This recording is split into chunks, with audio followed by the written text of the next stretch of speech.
Hey, it's Justin Harvey. Thanks for tuning into the Anesthesia and Pain Management Success podcast. With APM Success, we take a close look at important topics pertaining to business, practice management, personal finance, and careers for anesthesiologists and pain management physicians.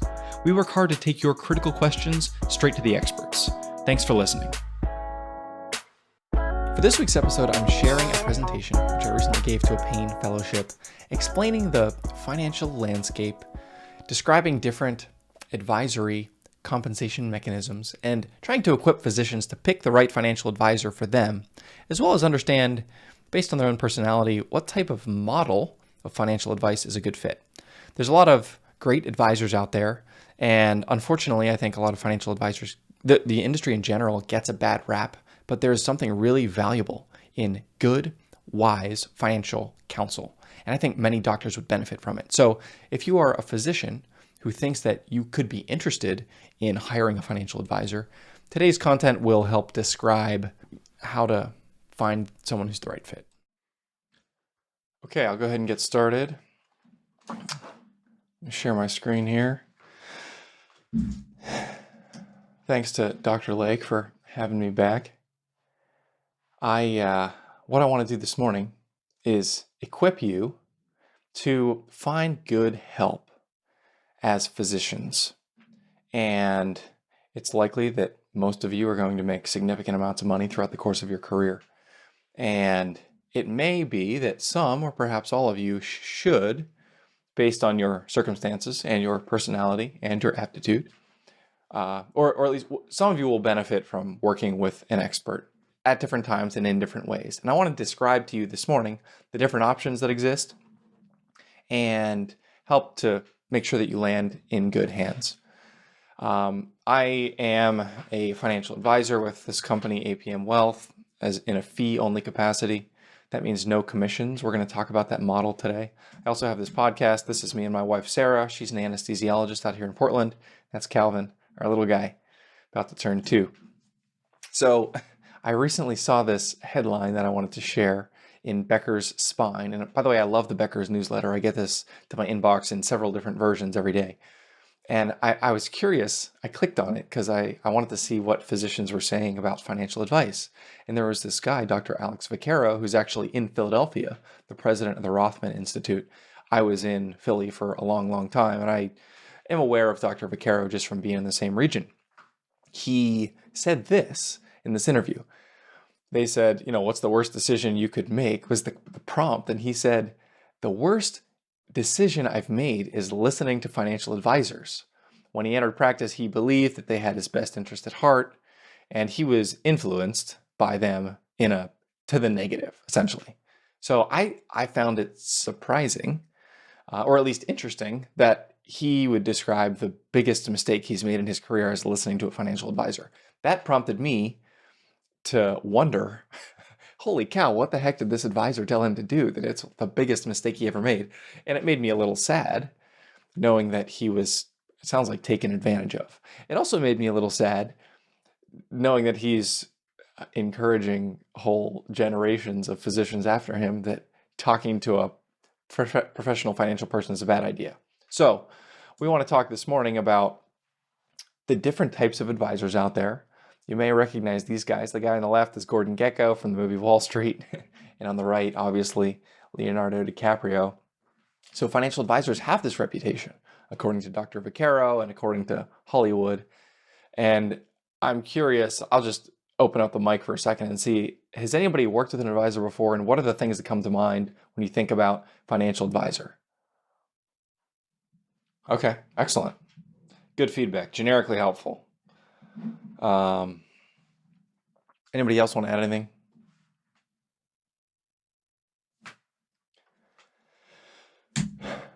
So we'll keep it moving. There's a lot of questions that you're going to want to answer as you think about if an advisor is right for you. And I want to unpack some of these today and help you find someone that is a good fit if, in fact, you decide that you're one of these people that wants to work with an advisor. And I would break the physician cohort, and generally anyone in life, down into these 3 categories. Basically, you've got your do-it-yourselfers who are like, I'm going to do every part of many things in my life myself, and including handle my financial affairs, investments, some tax planning, etc. The second option would be a more intermediate approach, which would say, I'm going to have an expert look at my circumstances every now and then, maybe on an hourly basis, or do a limited scope engagement and say, do a financial plan, in air quotes, for me. And as part of that, you can make some tweaks based on that feedback, but then you're doing it yourself sort of in the interim. The third option is, I want ongoing help making big decisions, and I want someone who knows me and knows my family and understands my values, my vision, and my trajectory as a professional and as an investor, and someone who's going to help me the entire way. Everybody is one of these three. I want to describe sort of how these different options could play out for you and help you decide which one's the best fit. So here's what we're going to talk about. There's a lot of jargon out there in the financial industry. I'm going to hopefully minimize the use of it or explain it. I want to talk about what does it look like to work with a good financial advisor. I want to talk about how advisors get paid, because when you understand the money, you understand the incentive of what they're trying to do, and then help you find someone qualified if you decide you want to. Advisors are going to be asking for your trust. You may remember this famous scene, Aladdin on the flying carpet, asking Jasmine to step off that balcony. This is a nerve-wracking thing to step off that balcony with your finances, and you want to make sure you're doing it with the right advisor. So a word about the different terms that we're going to use this morning, and also that the industry uses. The financial industry is relatively unregulated in this area about what advisors call themselves. There's a lot of words used interchangeably. Here's a list of some of them: advisor, financial planner, asset manager, wealth advisor, personal financial planner, etc. So you should basically assume that whatever they call themselves is just that. It's a self-designated term that may or may not mean that they're any different from anyone else. But what I want to do this morning is teach you how to understand the difference in caliber, the difference in role between these different professionals.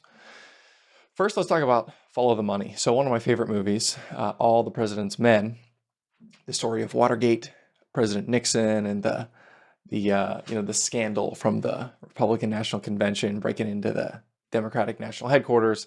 These two journalists are breaking this story. They're meeting their top secret source in the basement of this parking garage.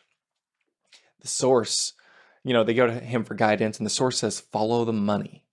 There's, bags of cash changing hands from one of the president's chief of staff. Follow the money. Understand who's getting paid for what. And when you understand that, you'll understand the incentive of the parties involved. Medicine is the same. Financial advice is the same. In much of the world, this is just how the world operates. In the financial realm, if you understand what your advisor is incentivized to do, getting paid to do, you can, in many cases, understand what types of advice are you going to receive from them, and then you can evaluate, is that the type of advice that I want? So as it relates to following the money, I always recommend using what's called a fee-only advisor. Fee-only is a technical industry term that refers to someone who earns zero commissions. So there's no commissionable products on which they will get paid. What this means is they're paid only by their clients. There's no fee model that's fully void of conflicts of interest, but this one, in my opinion, does the best job of being transparent and minimizing and navigating those conflicts. So if you're going to pick somebody, I would advise finding someone that's fee only, and you can ask them, are you fee only, and are you willing to, there's other sort of ways you can determine this that we'll talk about in a second. So if on some random Friday night you walked into a cocktail party with 100 financial advisors, this may or may not be a cocktail party you would enjoy. You might think that sounds terrible, but somewhere between 1 and 3 of those advisors on a percentage basis would be fee only. So I'm talking about a very small minority of advisors. And it's good to be aware of that, to know that this is what you're getting into, is something that is, you're looking for, I don't want to say the needle in the haystack, but something a little bit more in that direction. So don't assume that everyone is like this, because very few are. So one of the questions that is sometimes asked is, Justin, I hear what you're saying. It sounds great, fee only, good, alignment of incentive, transparent compensation. Why are there only 1 to 3% of advisors that are like this? A couple of reasons is they don't have much lobbying power. They don't have big budgets. These are in many cases small businesses and small independent companies. And one of the headwinds of being fee only means there's price transparency. Another sort of medical corollary question is like, why is the cash pay portion of the payer mix such a small percentage of people who get medical treatment? Like, well, when price is transparent, then you know what you're paying and you know if you want to pay for it. But it's, in many cases, it's just hard to figure out how much you're going to pay. In financial advice, it's not super different. Many advisors don't even know how the total all-in cost to a consumer of their services if there are commissions involved, if they're not fee only. So, related question, does that mean I should never, ever, ever talk to anybody who's not fee only and issue them and look at them like they have the plague and totally avoid them? Like, well, not usually. This is a kind of complex question. There are expert advisors in all different fee models, and I'm going to talk about what are those different fee models in a minute. It's important to understand the fee structure. There are some advisors who have been in the industry for a long time, especially, who, the fee only realm is a little bit newer, probably the last couple decades. So if you have an advisor you're talking to who's 50, 60 years old, it may be that when they came in the industry, the fee only option was just not even really in existence. And so it's more a function of their age than their desire to do the right thing. So as long as you understand the different models, then you can understand what the landscape looks like. So let's talk about working with a good financial advisor. What can you expect? Are they going to be a generalist who only can add little bits of incremental value, or someone who can perhaps transform your personal finances for the better? Here's what you can expect. A good advisor will connect you to other trusted professionals in that advisor's network. Lawyers, CPAs, practice management consultants, bookkeepers, other real estate, any of the questions that you are going to ask that have to do with the dollar of your money. These are things that a good advisor will help with. Providing technical expertise to answer specific questions, keeping your taxes low, helping to monitor a strategy that you agree upon with that advisor, making sure you don't blow yourself up by selling or buying at the wrong time or throwing all your money into Tesla, investing your money in a way that is in accordance with your risk tolerance, communicating within, especially between spouses, coordinating between your professional team, keeping an eye out to say, what are the things that can totally blow up your financial plan, and are we protecting against those? And then providing general feedback and advice. A good advisor is going to do all of these things, and it's going to be customized based on your situation. If you're not getting all these things, I would argue that you're not working with someone who's the best option for you. Most of the benefits are going to fall into these 3 categories. They're going to save you time. They're going to give you specific technical insight that you couldn't have on your own, even through research in most cases. And then they're going to shorten the lead time on getting connected to those trusted experts, and also make it so that you don't have to do your own due diligence in finding those experts. And then giving you big picture feedback so you don't run around like your hair's on fire.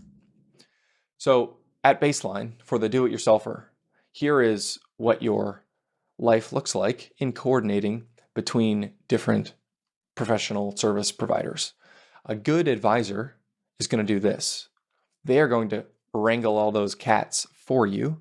They're going to distill important information, and they're going to communicate it to you at a pace that you can receive and in a way that is understandable to you, filtering through all the crap and sharing with you only relevant details, helping you understand the context of what these different advisors are saying. So you can understand this is where you get your time back. You're talking to one person, not 7, and you're getting the distilled important principles, and not just any time that anybody wants to talk to you, whatever they think is important. So let's talk about how advisors get paid. Follow the money, obviously. Wherever there's lack of transparency, there's lack of cost control. Healthcare is another classic example. If we look at wherever consumers have the least idea how much they're paying, in general, what we find is that that's what's costing employers and costing the patients themselves the most. If you don't understand where the exchange of value is coming and you're getting quote unquote free help, the advice is most likely a sales pitch that's going to eventually transition to some sort of commissionable product. If I had to guess, I would look at the quote from Dr. Vaccaro and say he probably got advice that was quote unquote free advice that was, hey, I looked at your situation. Here's what you need. You need to buy this product and buy that investment. And those perhaps were not the best thing. And it sounds like he got taken advantage of in that circumstance. There are good advisors in every compensation model. I want to re-emphasize that because this is not like a witch hunt to say anybody who's not fee only is bad. But there are some business models that are just more conflicted than others. So at a high level, here's the three models. You got your commission model. Sometimes these people don't call themselves advisors. Sometimes they do, but I would say they're essentially a salesperson paid to sell financial products, insurance policies, long-term disability, life insurance, whole life insurance, annuities. A good commission salesperson will give you that product-specific expertise. Sometimes you can't even get a certain product without working with somebody who makes a commission. So commissions are not bad, but they are the most conflicted because it's a sales process, a sales event. Whenever you sign on the dotted line for that type of insurance policy, for example, that commission is going into that agent's pocket at that moment. And then, they're going to get, for example, 100% of the first year premium as a commission. So if you pay $6,000 for a long-term disability policy, that advisor, that commission salesperson is making $6,000 in that moment. And then the trail, quote unquote, which is the ongoing payment from that policy, is very low. It's something like 5 to 15% per year. So the incentive for this advisor is to sell and not to service. They don't care, if you call them after 3 years and ask them about, can you help me with my student loans, or if I should buy a house, or help me to grow my investments, they're not getting paid for that. They're paying to sell. So just understanding that is going to help you understand the advice you might get from someone in that model. Usually this is an insurance company. So any names with like mutual or life in them can be a good indicator for if this is an insurance-based advisor. And those tend to be a little less objective in my experience. You also have no idea how much the advisor is going to make. If you ask them, sometimes they don't even know themselves. So remember, less transparency tends to be more cost. So then there's the middle of the spectrum, what I would call a fee-based advisor, also known as fee and commission. So this is going to be a combination of the ability to sell a policy or a product, as well as perhaps billing based on a percentage of assets that they manage.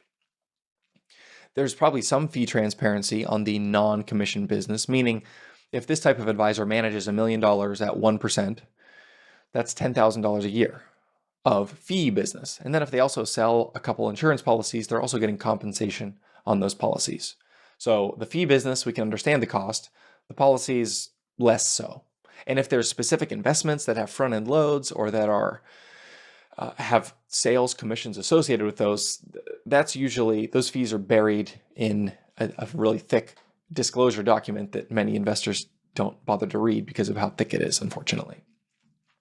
As we're moving down the spectrum of objectivity, that gets us to fee only. This is an advisor that could charge hourly, flat fee, or percent of managed assets. They can't earn commissions. There's no way, they're not legally allowed. They're not licensed to sell any type of insurance policy, any type of front-end loaded mutual fund, which is a type of fund where when you buy into it, a certain percentage at the beginning goes straight to that advisor. Whenever they're using these types of products for their clients, they are working with, I mentioned the Rolodex, the trusted professionals that a fee-only advisor works with on all different fronts. They would have someone for insurance. They would have someone for other commissionable products if they were deemed appropriate. The compensation mechanism for the implementation of these is totally removed. You're paying the fee-only advisor just to say, in your objective opinion, do I need this, yes or no? And if yes, then that fee-only advisor will connect you to probably the first column, a commissioned salesperson who is an expert, and the fee-only advisor will help the client vet the product presented by the commissioned salesperson and make sure that it's appropriate. Again, this model isn't without its own challenges in terms of conflicts of interest, but it's the best thing going in my opinion. So I've heard many people say, and this has been emphasized in the past, make sure you ask if they're a fiduciary. And I would say, again, this is my personal opinion based on what's happening right now in the industry.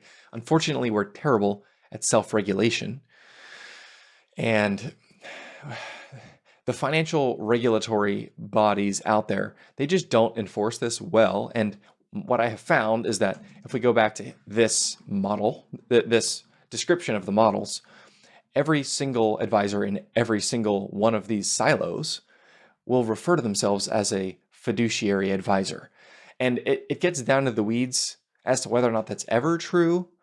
I would argue that it's not. You would think that there's like a standard legal definition that if you meet it, then you are fiduciary. If you don't meet it, then you're not.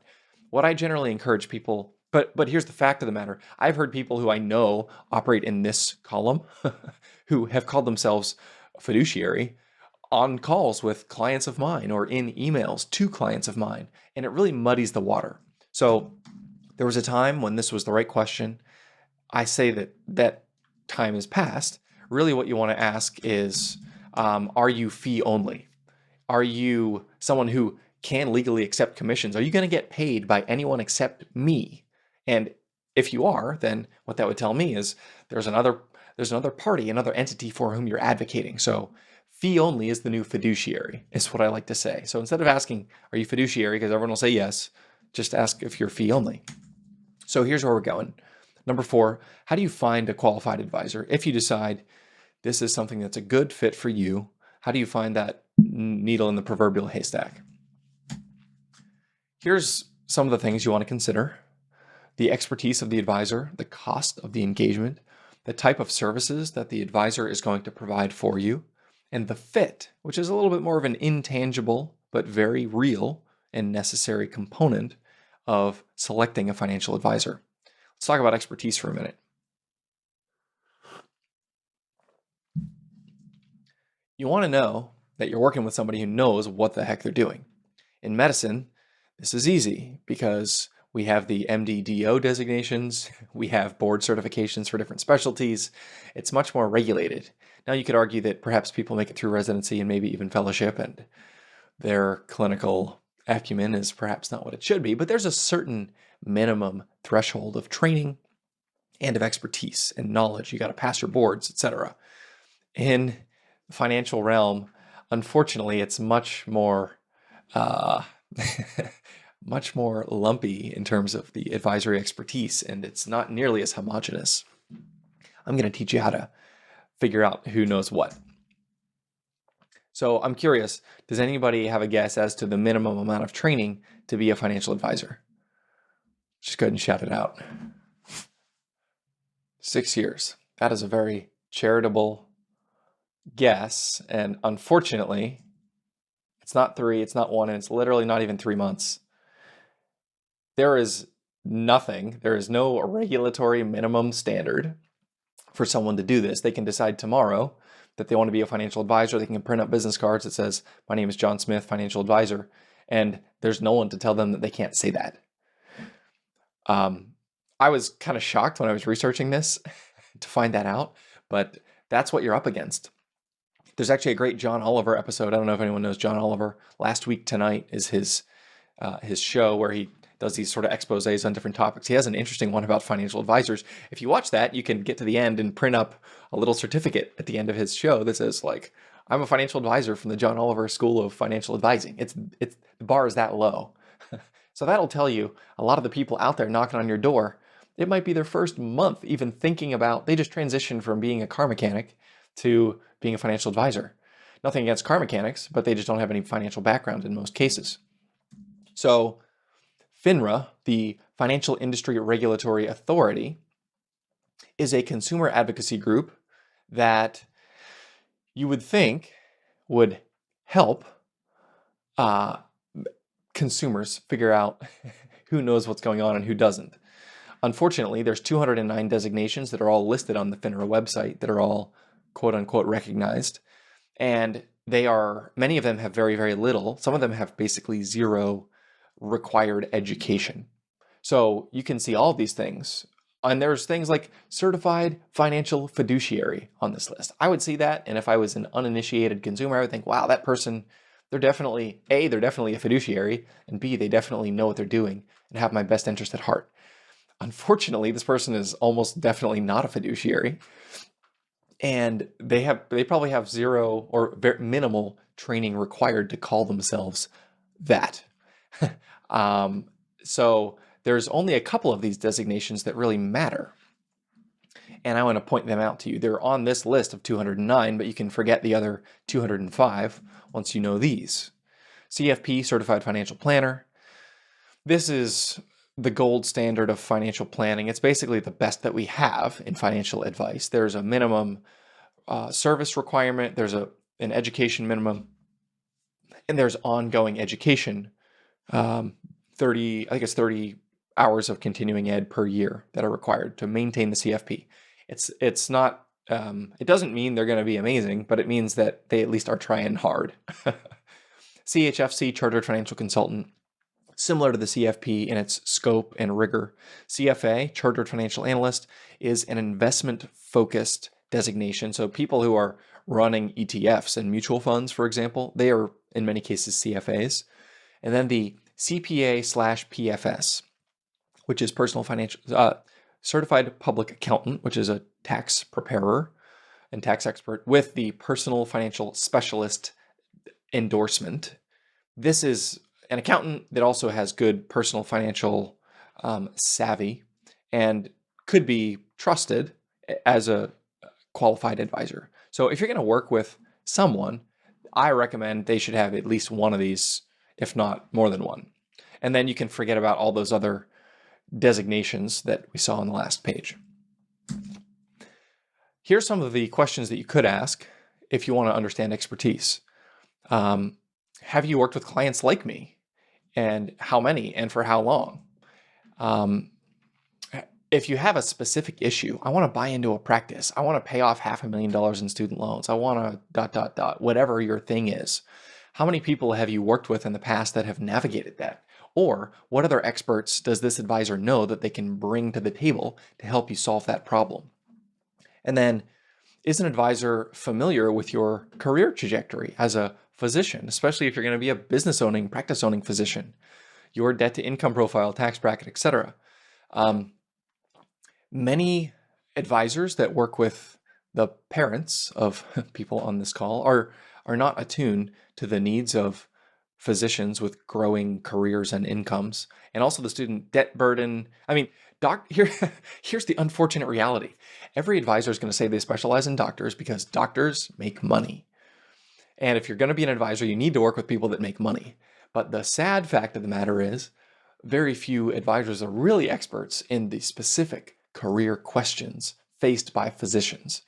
So don't assume that just because they say we specialize in doctors, don't assume that that's true. You got to be a little more skeptical in your approach. You don't want to be the first person that this advisor is working with of a certain type and be the one on whom they learn.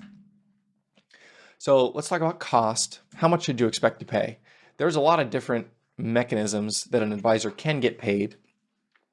Really, the most important thing is that you understand what that mechanism is and that the cost seems reasonable to you based on the value that you get. It varies based on what they're going to do for you. If you were doing hourly, $150 to $200 an hour would be a starting point, or $4,000 to $5,000 per year for ongoing help would be the starting point. If you want specialized expertise or you have complex problems, it can easily be multiples of this. And as someone who has been in the industry for 12 years now, and I've seen very expensive advisory engagements that, in my opinion, which is admittedly not 100% objective, I've seen good value delivered for tens of thousands per year, hundreds of thousands per year. I think there are individuals and families who are well served by advisors and the tax and legal teams that are marshaled on their behalf, even at that significant price point. Because when you're making a lot and when your assets are worth a lot, mistakes are just very, very expensive. And so there can still be value even when it's expensive. But you got to figure out what's right for you based on what you want. Fee-only advisors, you're just going to have the price listed in almost all cases. Some fee-based advisors will explicitly list a part of their fees, but there can still be a commission component. For the insurance salespeople who, again, are still going to call themselves financial advisors, they're going to have they're not going to know because their compensation is going to depend on which policy you buy from which carrier and what the riders are. And they're not going to know until that commission check shows up in their checking account. Remember, free advice is a sales pitch, and it's not free. It can actually end up being the least free of all the options. In terms of scope of services, there's a couple different options. What I would call limited scope, which would be hourly or project-based with defined sort of guardrails, where we're going to answer certain questions and those questions only. Usually billed at an hourly fee times the number of hours. A one-time plan, which is going to look at everything, usually a flat rate for that plan. And then comprehensive ongoing, which can be billed in a couple different ways. If there's asset management, it might be a percent of assets, or there might be a monthly or annual fee that is disclosed if you're working with a fee-only advisor, which again is what I recommend. So now let's talk about this intangible, the idea of fit. Do I like a person? Is this advisor the one? So one of my favorite movies, maybe some of you guys remember this one, Will Smith in Hitch. You want someone who's going to understand you, and it's not dissimilar from finding a significant other in certain ways, because you want alignment with your values and your goals. You want someone who's going to support you in your priorities. This person is going to see the ugly side of what's going on in your life if they're trustworthy and if you are willing to disclose that. At its best, an advisory relationship will be able to help speak to these issues because, a lot of the clients I've worked with, especially in the marriage context, money is a stressor. Different perspectives on money is a stressor. And being able to have an expert facilitate those conversations and navigate those sticky discussions that are emotionally charged, related to values, and also deeply personal, that's very important for your advisor to be able to do that. You want to work with someone to whom you can open up with these challenges, and when things aren't going good, someone who can be there for you. If you're not comfortable with somebody seeing you at your worst, and not the very worst, obviously, but not comfortable handling your family challenges, then you should ask if they're really the one that you want to work with. So if we look at the three options again, here is kind of the way I would help you understand who you want to work with. If you find yourself as a full do-it-yourselfer, as I would call, you're probably still going to use an accountant for taxes. I would recommend that everyone do that rather than something like TurboTax. Although under certain circumstances, TurboTax can still be okay if it's very, very, very simple. Unfortunately, you only know retrospectively if your case was simple. You're still going to need a commissioned salesperson for getting insurance policies, life insurance, your long-term disability policy. You can't get those policies without paying someone a commission just because that's how the insurance world works. And you're going to do all your own planning, coordination, etc. For some people, that's right.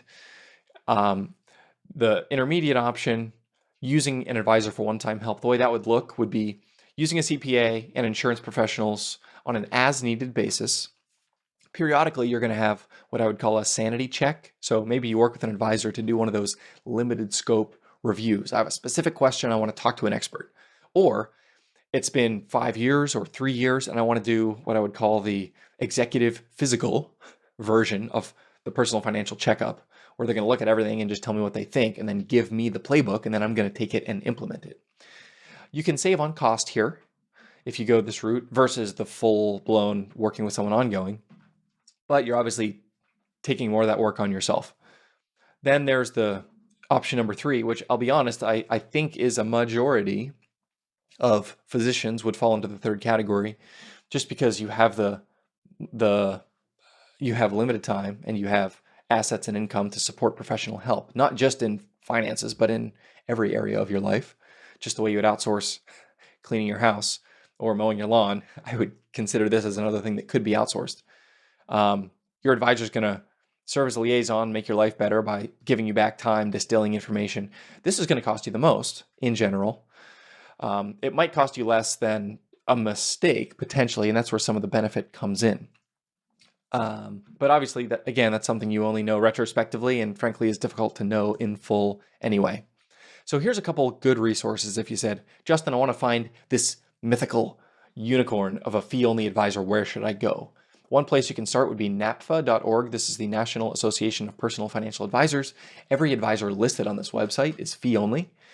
XY Planning Network is a fee-only association of advisors that you won't have to wade through people who have different fee models because they're all fee-only.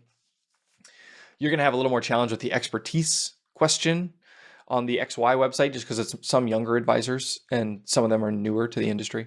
And then whitecoatinvestor.com. Obviously, some of you are probably familiar. It's the physician-specific personal finance blog where there is a section of endorsed advisors. They're not all fee-only, but there is some minimal threshold of vetting that Dr. Jim Dolly, the guy who runs that blog, does on these advisors. And so you're better off picking someone from that list than throwing a dart or answering one of the spam emails that you get in your hospital email address and saying, please help me. If you have a specific student loan question, there's a company called studentloanplanner.com. I used to consult for this company. I think they're excellent. They do fee-for-service student loan plans. So if you have a specific question about that specific part of your financial affairs, highly recommend checking them out. I also have this, I didn't mention this earlier, I have this podcast, Anesthesia, Pain Management Success. I have a resources page where I list all kinds of different resources for investments, cash flow tracking, practice management, and other personal financial tools. You can check that out if you are interested in a longer list of places to find help.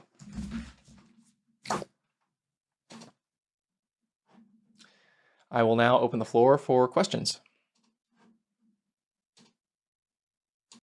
So, I'm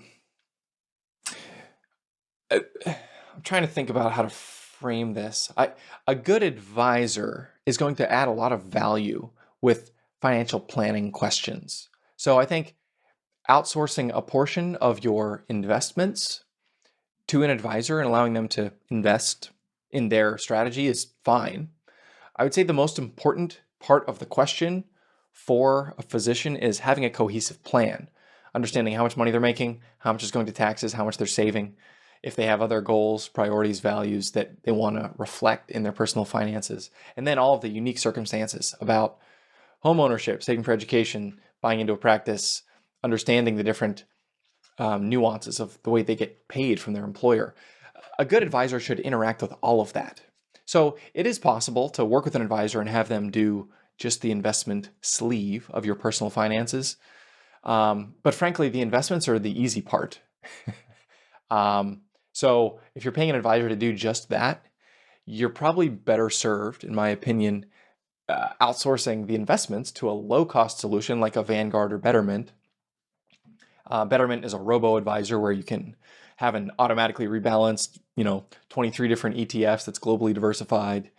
You're better off doing that than paying an advisor more to do that investments only for you. Did that answer your question?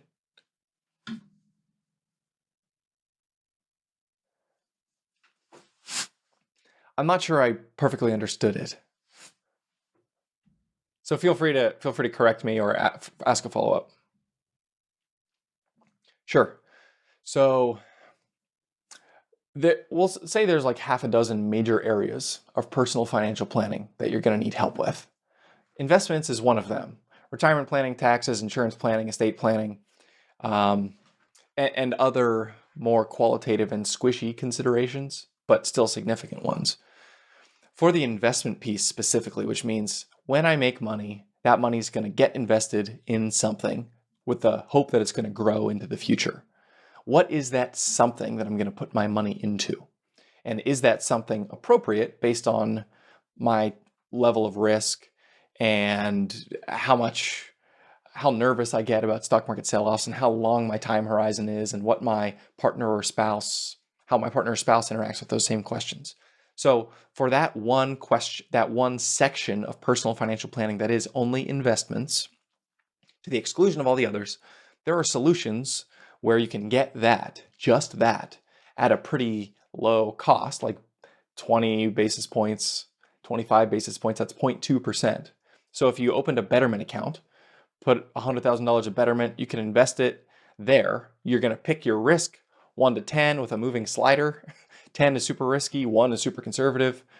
And then this robo allocator will put your money on an automated basis in the recipe that it deems optimal based on lots of historical research. And then your investments, quote unquote, will be to some extent automated and to some extent optimized. And that is probably like a 90th percentile good solution. So if you wanted someone to an advisor to just help with your investments, something like a Betterment is an option. If you're saying, I don't care about the tax help, I don't care about the insurance help, I don't care about the other things an advisor would do, I just need the investment help, the investments are the most commoditized portion of financial planning. And so there are those options that would exist for someone who wanted to approach it in that way. If you liked what you heard this week, head on over to apmsuccess.com, where you can find more content and free resources to help you build a successful career in anesthesia and pain management. If you wanted to leave a review in iTunes, I'd also really appreciate it. Thanks for using some of your valuable time to join me today on APM Success.